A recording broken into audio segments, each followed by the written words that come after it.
Hi everyone, today we're going to look at the I sound and the possible ways of spelling it. The I sound is one of the diphthong vowels. Start with IE. We pronounce this as I.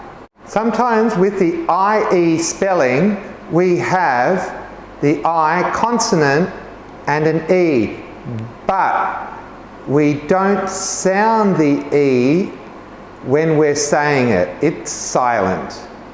When we have the consonant in there, we pronounce the consonant before and after I. So here, let's look at this example. K, I, T, kite. Let's repeat after me, okay? L, I, K, like. K, I, D, hide. D, I, N, dine. Now, let's look at another way of spelling the I sound when we don't have a consonant between the I and the E. I-E as in pie. So, repeat after me. P-I, pie. D-I, die. L-I, lie. Let's move on to the I-G-H. H-I, high. Let's add a final consonant to the I. So, I-T, I-T, as in L-I-T, light.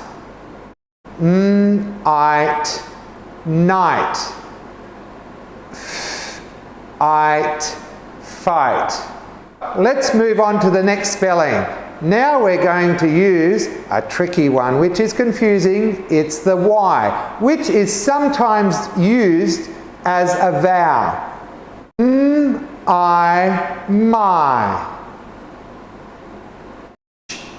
I, shy. Sk, I, sky. Finally, tr, I, try. We're going to do the U and Y as the I sound. So, B, I, buy. G, I, guy. And finally, Y-E, as in I and buy. So, if you're going to ask me the best way to remember this, I'm going to tell you that English is crazy and confusing. So, the best way to do it is by using it, listening, reading are going to be the best ways to remember how to use the I sound with reading and spelling. So that's it for today. Just remember those little tips on the I sound and I'll see you later. Bye-bye.